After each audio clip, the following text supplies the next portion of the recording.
माझ्या बहिणीवर अत्याचार होता असताना पण माझी काकू ज्या किरण पवार ती मला शिकवायची, माझ्या भावापाशी जा, माझा भाऊ चांगला समन असं म्हणत होते.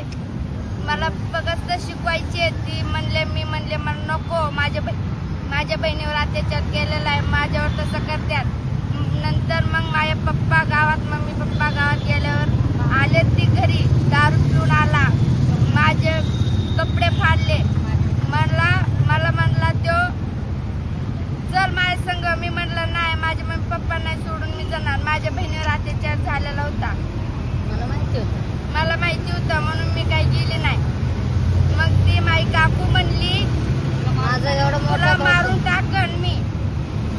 जसं म्हणली तू जा, तू तुमच्या भावावर मी ते मारून टाकन. ते असे मला धमकी देत होती माझी काकू जिया.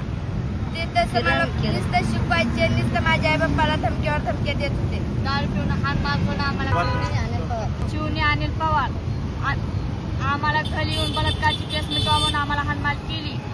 आम्ही कर्जतला गेलो, कर्जतून आम्ही गाडी घेऊन गेलो. त्या लोकांची भाल्याने गाडी घेऊन गेलो तर त्यांनी आम्हाला तिथं पण हालमाल केली. पोलीस स्टेशनला आम्हाला ती रिपोर्ट दिला दवाखान्यात जाऊन या म्हणून. तर आम्हाला तिथं गेलो, बस स्टँडला गेलो. बस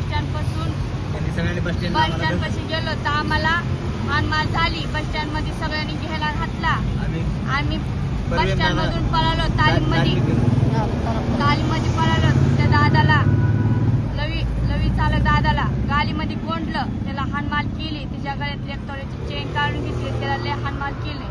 ते झाल्यानंतर गाडी हिसकून घेतली. गाडी हिसकून घेतल्यानंतर आम्ही गेलो केस करायला. तर आमची कंप्लेंट कोण कर्जतला घ्यायला गेले. आम्ही मग तिथून आलो, नगरला आलो. आम्ही एक पोलीस SP पोलीसपाशी गेलो. त्याने आम्हाला एक चिठ्ठी दिली.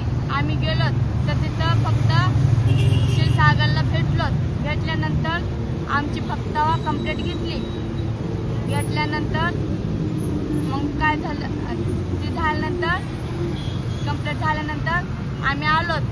आम्हाला डायरेक्ट म्हणलं तुमची गाडी शोधतो. आणि आमची गाडी आणि 2-2.5 महिने झाले आमची गाडी शोधली नाही. मग शोधली नाही तर आम्ही अर्ज केलं. आमची गाडी नाही भेटली तर आम्ही उपोषणाला बसणार आहे.